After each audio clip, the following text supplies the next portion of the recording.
The forgotten secret of Psalm 23 you must know. Psalm 23 is one of those passages that almost everyone has heard at some point in their lives. It is carved on gravestones, whispered in hospital rooms, recited at funerals, and quoted in countless sermons and books. Even people who don't spend much time in church recognize the opening line, "The Lord is my shepherd, I shall not want." It has a rhythm that feels safe, words that sound comforting, and a tone that brings peace in moments of fear. But here's the question we need to ask.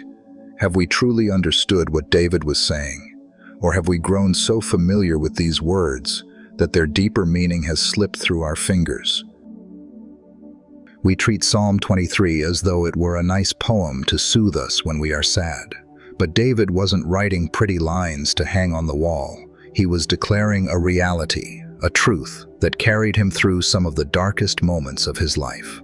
There is a secret in this psalm that many have overlooked, a forgotten truth that, if rediscovered, could transform the way you see God and the way you live every single day. This secret is not hidden in complicated theology or buried under ancient languages. It is in plain sight, but it requires us to pause, to look again, and to let the words sink deeper than our surface understanding. Imagine for a moment being surrounded by fear, by enemies, by pressures that seem to crush you. Imagine walking through valleys so dark you can't see your own hand in front of your face. Imagine the weight of responsibility pressing down, or the sting of betrayal cutting deep. That's the world David knew. And yet out of that life came these words, "The Lord is my shepherd." He wasn't talking about a distant God or a theoretical comfort. He was talking about a God who was present, guiding, protecting, and providing.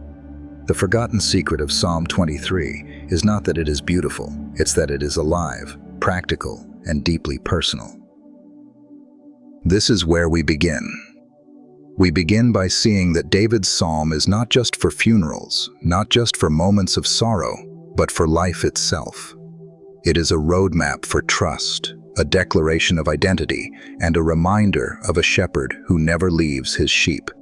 And if we lean in, if we allow ourselves to be led line by line, we will discover that every phrase of this psalm contains a hidden treasure, a secret worth uncovering.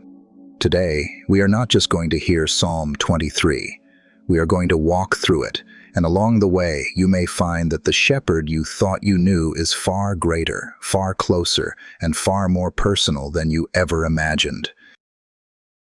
To grasp the weight of Psalm 23, we need to step into the world of its author, David. Long before he was king, before he fought giants or commanded armies, David was a shepherd boy. He spent countless nights under the stars, surrounded by sheep that relied completely on him. His job was not glamorous. It meant long hours, sleepless nights, and constant vigilance. Sheep are vulnerable.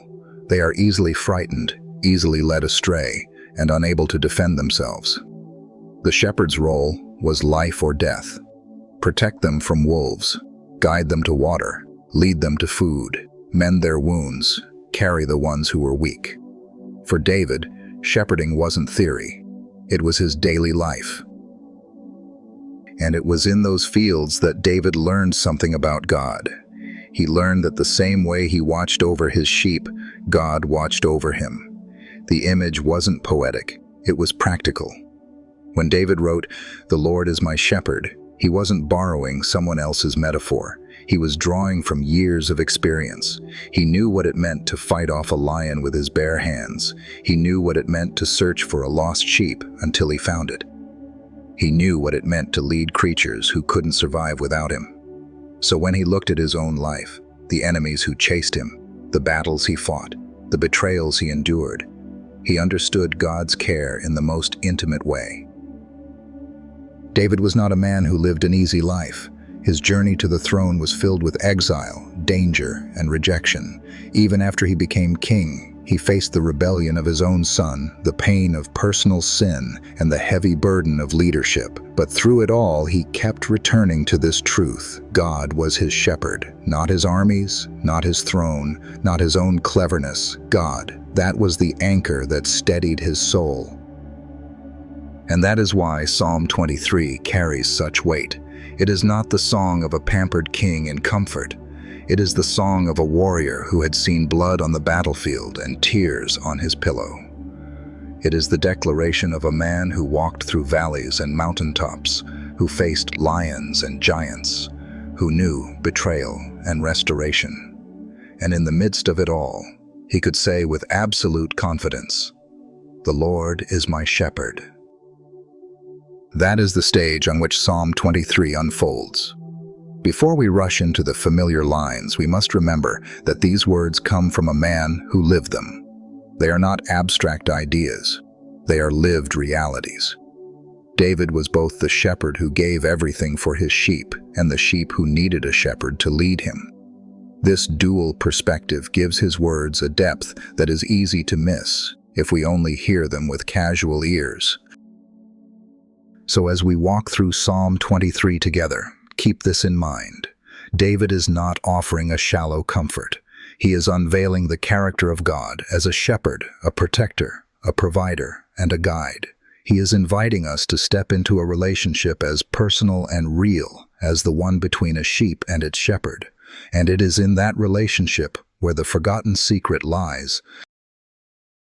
The Lord is my shepherd. These 4 words carry more weight than we often realize. Notice that David doesn't say, "The Lord is the shepherd," or "The Lord is a shepherd." He says, "The Lord is my shepherd." That one little word, "my," changes everything. It turns theology into intimacy. It transforms God from a distant concept into a present caretaker. Religion may talk about God as the shepherd of all, but David makes it personal. He's not speaking for the world, not even for Israel as a whole. He's speaking from the depths of his own soul. This is the foundation of identity. To say, "The Lord is my shepherd," is to declare, "I belong to him." Sheep don't survive on their own. They don't chart their own course or defend themselves with cunning strategies. They are creatures of dependence, defined by who leads them. And David embraces that dependence not as weakness, but as strength. In saying God is his shepherd, he's saying, "My safety, my direction, my very life is in his hands." Think about what that means for us. We live in a world that tells us to be independent, to carve our own path, to define ourselves by achievements, possessions, and status. But Psalm 23 starts by stripping all that away. It says, "You are not your own shepherd. You are not self-sufficient. You are a sheep." That's a humbling truth, but it's also liberating, because if the Lord is your shepherd, then you are no longer lost. You are no longer ownerless. You are no longer wandering without meaning. You have a shepherd who knows your name, who calls you his own, and who takes responsibility for your life. This is where the forgotten secret begins to emerge. We often treat God as though he is far away, occasionally checking in, but otherwise leaving us to fend for ourselves. Yet Psalm 23 tells us that he is not just watching from afar, he is personally invested.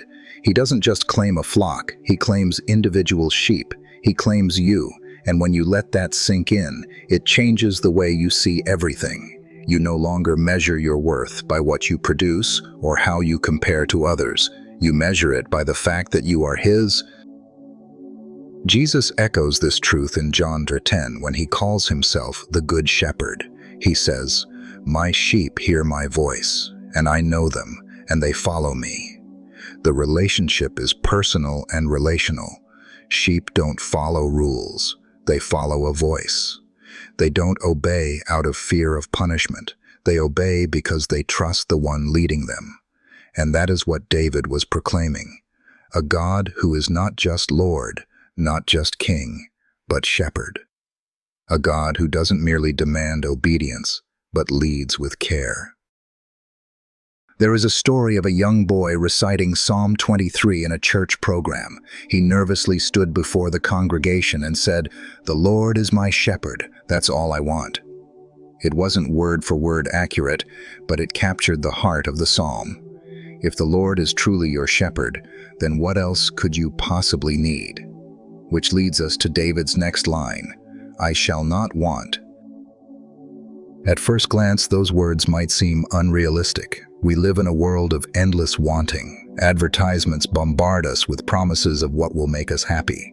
We want bigger houses, newer cars, better jobs, more recognition. Even as believers, we often pray with a tone of want, more blessings, more answers, more breakthroughs. So how could David say with such confidence, I shall not want? Was he naive? Was he ignoring the hardships of life? No. He was declaring a truth deeper than circumstances. I shall not want does not mean a life without problems. It doesn't mean you'll never face need, never feel hunger, never encounter seasons of difficulty. What it means is that with the shepherd, there is no lack that can overcome you. Because the shepherd provides, sustains, and satisfies, you can walk through every situation and still say, I am not in want.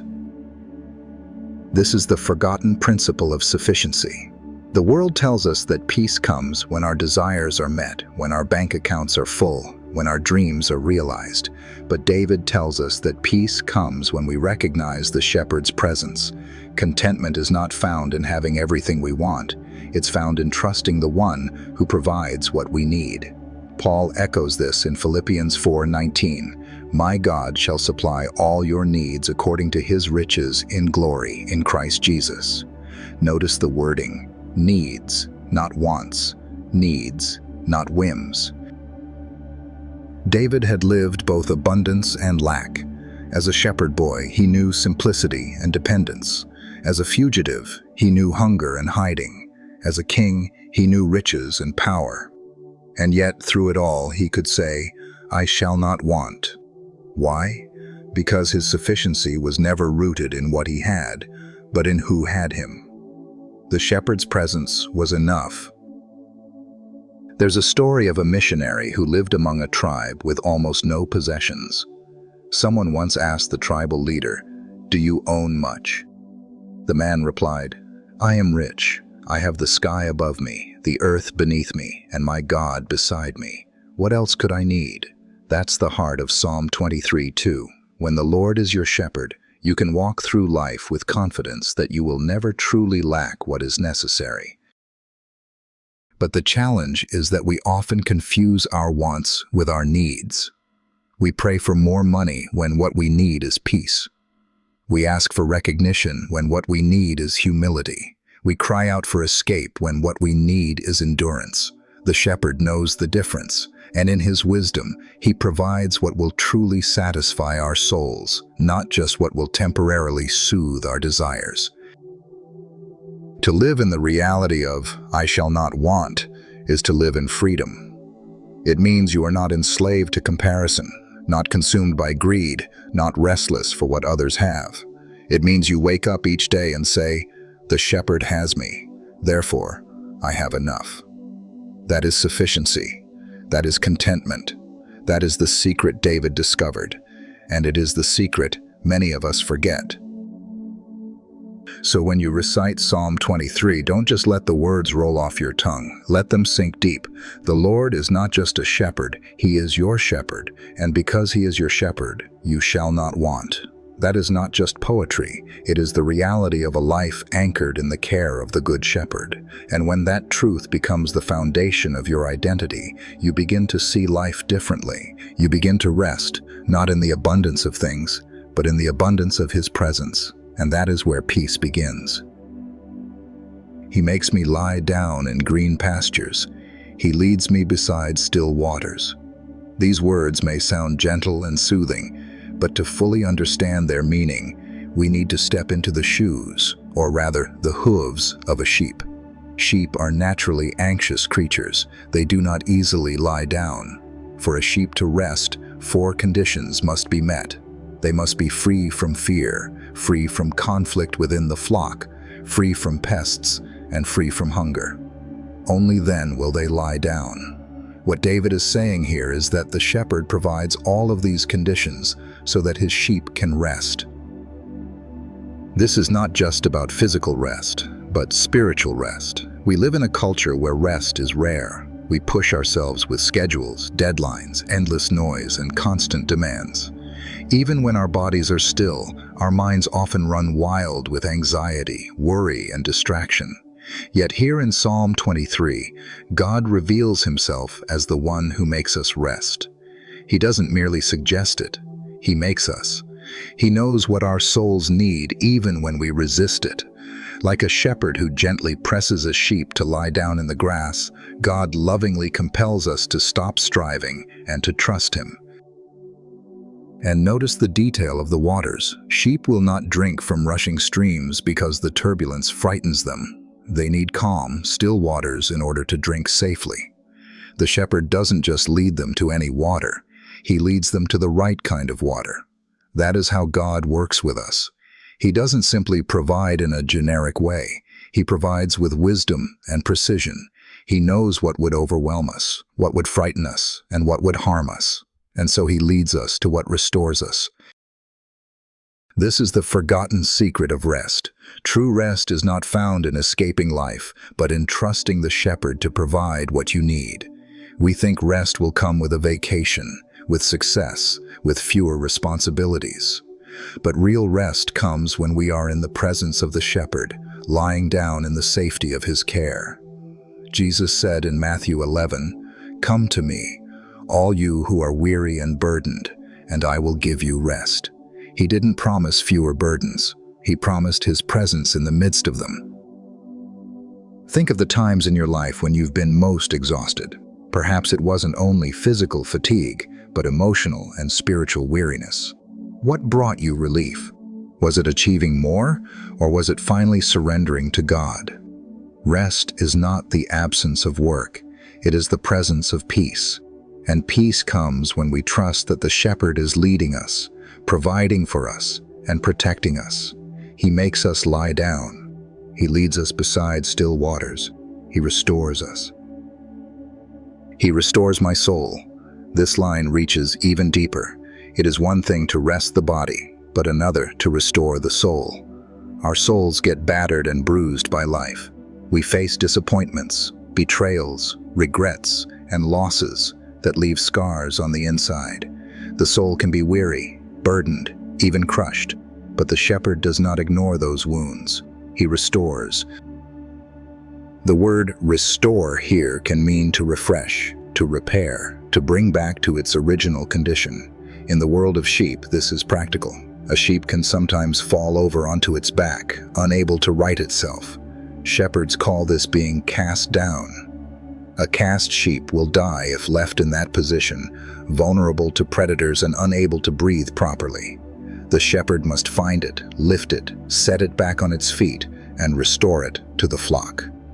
That is the picture David paints of God. When we are cast down, when we are flat on our backs, overwhelmed, paralyzed by fear or failure, God restores us. He doesn't abandon us. He lifts us back up. This restoration is not a one-time event, but a continual process. Life knocks us down more than once, and each time the shepherd is faithful to restore. Think of Peter, who denied Jesus 3 times. After the resurrection, Jesus did not cast him aside. He restored him, asking 3 times, "Do you love me?" And then commissioning him, "Feed my sheep." That is what the shepherd does. He takes failures and restores them to purpose. Many of us carry hidden wounds in our souls. Perhaps it's the weight of guilt from past mistakes, the sting of rejection, or the ache of loss. These wounds can leave us feeling unusable, unworthy, or beyond repair. But the shepherd's heart is to restore.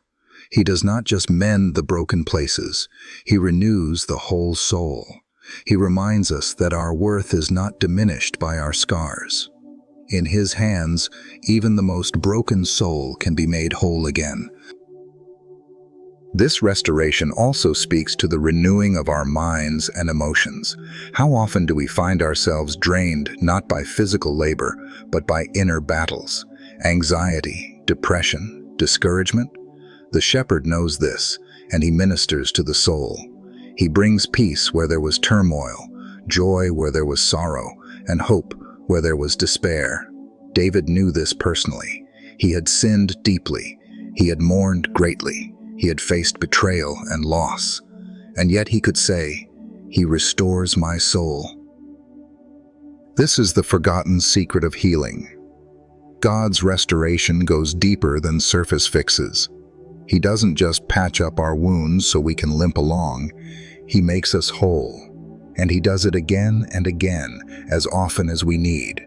Every time you fall, every time you stray, every time you feel beyond repair, the shepherd is there to restore. That is His nature, and that is His promise. So, as we move deeper into Psalm 23, remember this. The shepherd not only provides rest for your body, He provides renewal for your soul. He makes you lie down when you are restless. He leads you beside still waters when you are anxious. And when you are broken, He restores you. This is the kind of shepherd David knew, and this is the shepherd who still watches over us today.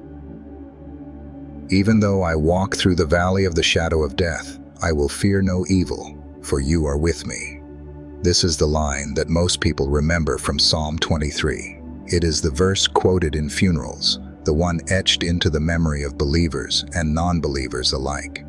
But there is a forgotten truth hidden here that changes everything. David is not saying that he will never face danger. He is not promising a life without valleys. He is acknowledging that valleys will come, shadows will loom, death will seem close. But even there, in the deepest darkness, there is no reason to fear, because the shepherd is present. Notice the wording, the valley of the shadow of death. Not death itself, but its shadow. A shadow can be frightening, but it cannot hurt you. A shadow of a lion cannot bite. A shadow of a sword cannot cut. A shadow of death cannot kill. The presence of the shepherd turns death itself into nothing more than a shadow. David knew this because he had faced death many times, on battlefields, in caves, while running from Saul, in the aftermath of personal failures. And yet he discovered that the presence of God stripped fear of its power. This is the secret of fearlessness. It is not the absence of danger, but the presence of God. We often pray for God to remove the valley, but sometimes the greater miracle is that He walks with us through it. Fear loses its grip when we realize we are not alone. For you are with me. That simple phrase is the anchor. God's witness is stronger than any valley's darkness. Think about how much changes in this verse. Up until now, David has been speaking about God. He makes me lie down. He leads me. He restores. But when he enters the valley, the language changes. He no longer says he says you. It shifts from talking about God to talking to God. The valley has a way of making the relationship more intimate. When the shadows fall, theology turns into prayer. It's no longer just about knowing that God is a shepherd, it's about clinging to Him as your shepherd. There are believers who have faced cancer, persecution, war, and unspeakable hardship, and yet their testimony is the same. I will fear no evil, for you are with me. The valley may be unavoidable, but fear is optional when the shepherd walks beside you. And that is the secret. The presence of God is greater than the threat of evil. Your rod and your staff, they comfort me. These words bring us to the tools of the shepherd, and they reveal another layer of the shepherd's care. The rod was a short, sturdy club used to fend off predators. It symbolized protection. The staff was a longer, curved stick used to guide sheep, to pull them back when they wandered, and to steady them on rough paths. It symbolized guidance. Together, the rod and staff paint a picture of a God who both defends and directs. Here is the forgotten truth. Comfort is not found in the absence of discipline or danger, but in the presence of protection and correction. The rod protects from the enemy, and the staff corrects the wandering sheep. Both are necessary, and both are an expression of love. Sheep are easily led astray, nibbling their way into danger one step at a time. Without the staff, they would fall into pits or stray into the jaws of predators. Without the rod, they would be devoured by wolves. We often resist correction, seeing it as harsh or restrictive, but David understood that God's correction was a form of comfort. Just as a loving parent disciplines a child to protect them from harm, the shepherd uses his staff to keep us on the right path. His rod reassures us that he will fight for us, and his staff reassures us that he will not let us go astray without drawing us back. Together, they create a sense of safety. Think about how comforting it is to know that God not only protects us from enemies we cannot see, but also from ourselves. Sometimes our greatest danger is not outside, but inside. Our pride, our impatience, our stubbornness. The shepherd's staff gently but firmly brings us back when we drift. That guidance is as much a part of his love as his protection. David, who had fought off lions and bears with his rod, knew what it meant to protect his sheep. He knew how to swing the club with precision, striking down threats before they could attack. And he knew the tenderness of the staff, using it not to harm, but to rescue. When he says, "Your rod and your staff, they comfort me," he is saying, "I am safe, because you protect me from what is outside, and you guide me from what is within." This is the secret of comfort. It is not a life free of hardship, but a life under the care of a shepherd who knows when to fight for you and when to pull you back. The believer who understands this can rest even in the darkest valley, because they know they are never defenseless and never directionless. They are under the watchful eye of a shepherd who carries both rod and staff. So the valley is not the end. The shadows are not the final word. The shepherd's presence, his protection, and his correction lead us through with courage and comfort. That is why David could say, "I will fear no evil," because with the rod and the staff, the shepherd ensures that no valley, no shadow, no enemy, and no wandering can ever separate his sheep from his care. "You prepare a table before me in the presence of my enemies." With this line, the imagery of Psalm 23 shifts dramatically. We move from valleys and shadows to banquets and abundance. But this is not just any table. It is not hidden in a safe corner, away from threats. It is spread openly, in full view of the enemy. The picture is bold. While danger lurks, while adversaries sneer, while opposition surrounds, the shepherd lays out a feast for his sheep. This is the forgotten secret of triumph. The shepherd does not merely help you survive the valley. He gives you victory in the very presence of those who wanted your downfall. He doesn't wait until your enemies are gone to bless you. He blesses you right where they can see it. That is how secure his care is. That is how confident his provision is. He is not intimidated by the presence of opposition. Instead, he uses it as a backdrop to display his faithfulness. Think about how powerful this is. Most of us would prefer God to remove our enemies, to silence our critics, to take away the conflict before setting the table. But God chooses to prepare the table right there, in their sight. He shows that his blessing is not dependent on circumstances being perfect or safe. It is dependent on his presence. And when the shepherd sets the table, no enemy can stop the meal. David knew this well. He had faced enemies from the time he was young, Goliath on the battlefield, Saul in pursuit, nations at war with Israel. Yet again and again, God gave him victory, not in secret, but in full view of those who opposed him. When David was crowned king, it was not only a personal triumph, but a declaration of God's hand upon him, despite every attempt of the enemy to destroy him. The same principle holds true for us. God's blessing on your life may not come in a place of comfort, but in the middle of conflict, and when it does, it will be undeniable. Your enemies may watch, but they cannot interfere. The shepherd is not merely feeding you, he is honoring you, showing the world that you belong to him. "You anoint my head with oil, my cup overflows." This imagery continues the theme of abundance, moving from the table to the cup. In biblical times, Anointing the head with oil was a sign of blessing, hospitality, and consecration. For sheep, it was also practical. Shepherds would apply oil to protect them from flies and to heal wounds. David's choice of words once again reflects both the shepherd's care and the host's generosity. To be anointed is to be chosen, covered, and marked by favor.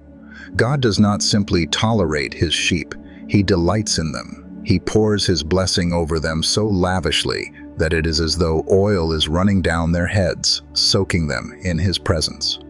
The cup that follows is not filled to the brim, but overflowing, spilling over with more than enough. This is the forgotten secret of abundance. The shepherd does not deal in scarcity. He is not a God of just enough to get by.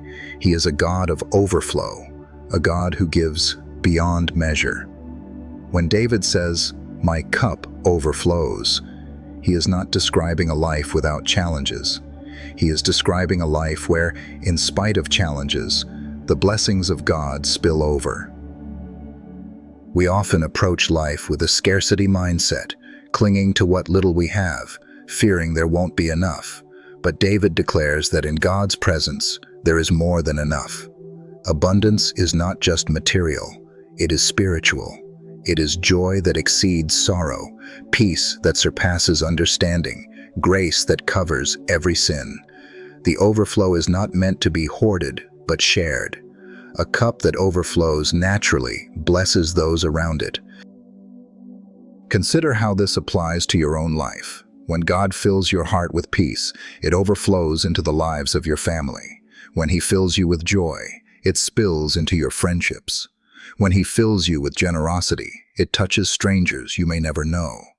That is the nature of overflow. It cannot be contained. David's imagery reminds us that the shepherd's care does not end with survival. He doesn't only lead you through valleys or protect you from enemies. He blesses you abundantly, fills your life to overflowing, and covers you with his presence. That is not the picture of a stingy God, but of a generous shepherd who delights in giving good gifts to his sheep. So we see the progression of Psalm 23, from rest to restoration, to fearlessness, to comfort, and now to triumph and abundance. The shepherd not only sustains you, he elevates you. He honors you before enemies, anoints you with blessing, and causes your cup to overflow. This is not just about survival. It is about living in the fullness of his provision, even when the world around you is hostile. And that is the promise for those who can say, "The Lord is my shepherd. Surely goodness and mercy shall follow me all the days of my life." With this line, David looks back over the journey and realizes that he has never walked alone. Every step, every valley, every mountaintop, every triumph and failure, through it all, two companions have been with him, goodness and mercy. These are not random qualities, not fleeting emotions. They are the very character of God expressed in pursuit of his children. The forgotten secret here lies in the word follow. In the Hebrew, the word is stronger than a casual trailing behind. It carries the sense of pursuit, of chasing down. David is saying, God's goodness and mercy are not lagging in the distance, hoping to catch up. They are actively pursuing me, relentlessly chasing after me. Imagine that for a moment. Instead of being hounded by fear, regret, or condemnation, the believer is pursued by goodness and mercy. You cannot outrun them because they are faster than your failures. Goodness speaks to the blessings of God, his provision, his favor, his kindness poured out in countless ways.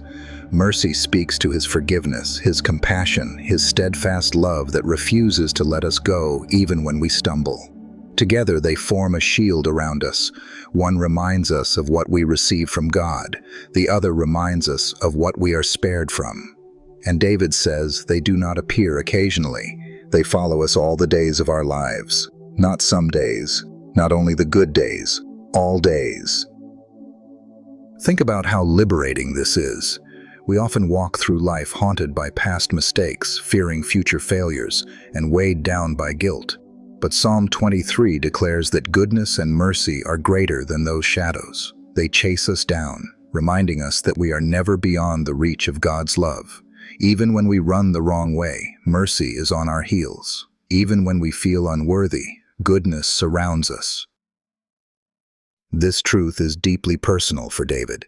He was a man who knew both the heights of glory and the depths of failure. He knew what it was to slay giants and to be crowned king. But he also knew what it was to fall into sin and to suffer the consequences of his own choices. And yet, through it all, he could say with confidence that God's goodness and mercy had never abandoned him. That is why he could end the psalm not with despair but with assurance. "And I shall dwell in the house of the Lord forever." With this final line, the shepherd's care stretches beyond life itself into eternity. David has walked us through pastures and waters, valleys and banquets, rods and staffs. Now he lifts our eyes to the ultimate destination, the house of the Lord. This is not a temporary refuge, not a fleeting visit, but a permanent dwelling. The journey with the shepherd does not end in the valley. It ends in his presence forever. Here is the forgotten secret of eternity. Psalm 23 is not just about this life, it is about the next. The shepherd's care is not limited to earthly provision. It culminates in eternal communion. David understood that no matter what happened in his life, his final home was secure. He would dwell, not as a guest who might be asked to leave, but as a permanent resident in the presence of God.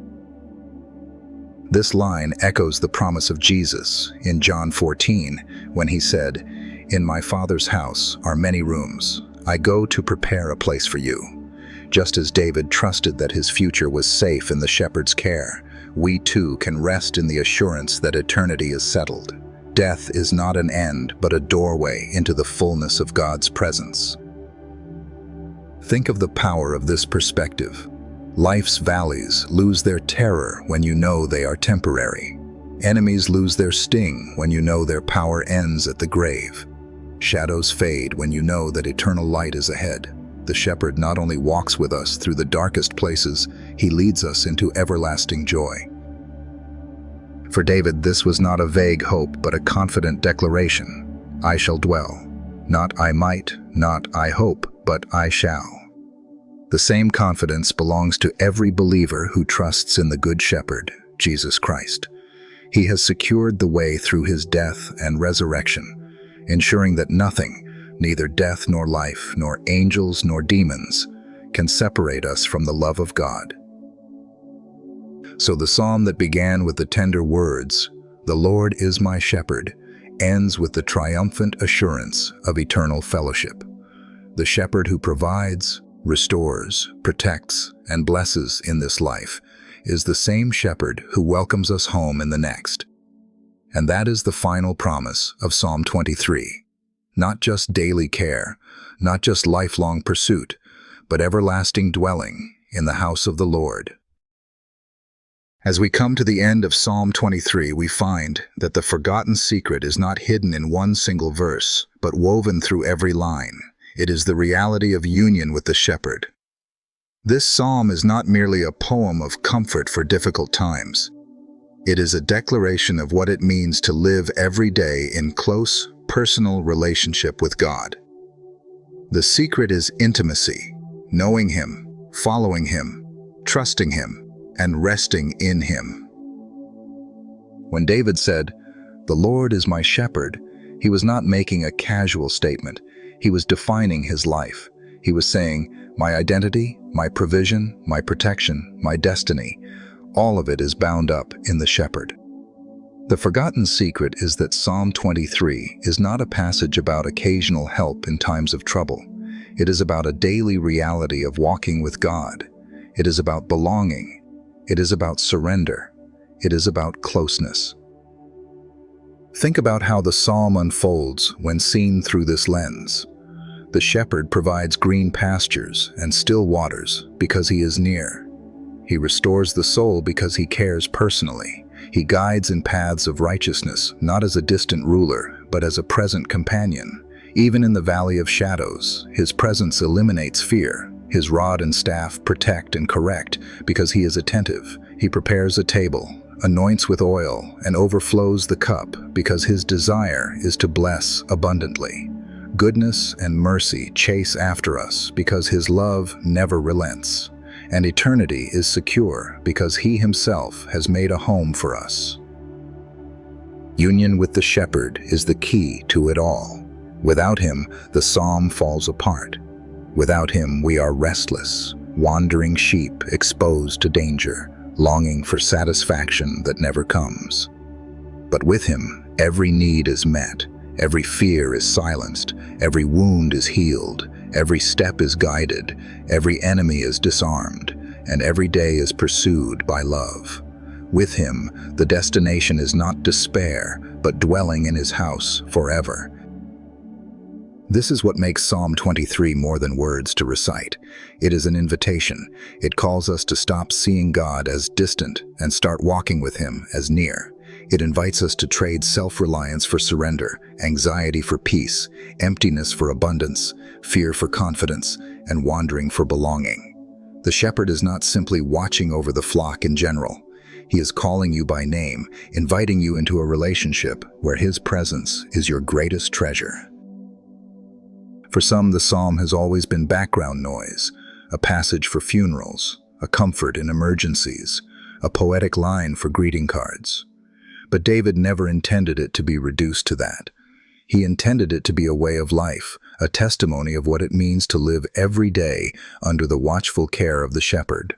That is the forgotten secret. This psalm is not just about death, it is about life.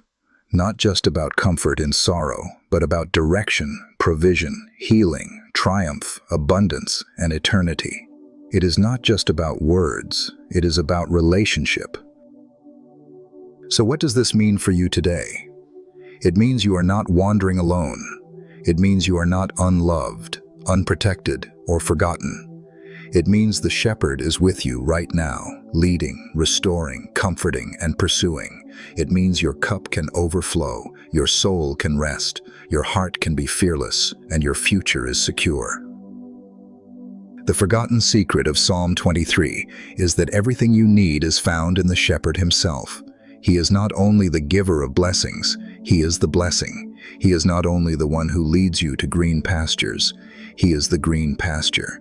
He is not only the one who provides still waters, he is the living water. He is not only the one who restores your soul, he is your restoration. The shepherd is the secret, and when you walk with him, you lack nothing. And so, as David declared thousands of years ago, so we can declare today, the Lord is my shepherd. Let those words define you. Let them guide you. Let them remind you that you belong, that you are cared for, that you are pursued, and that you are destined to dwell with him forever.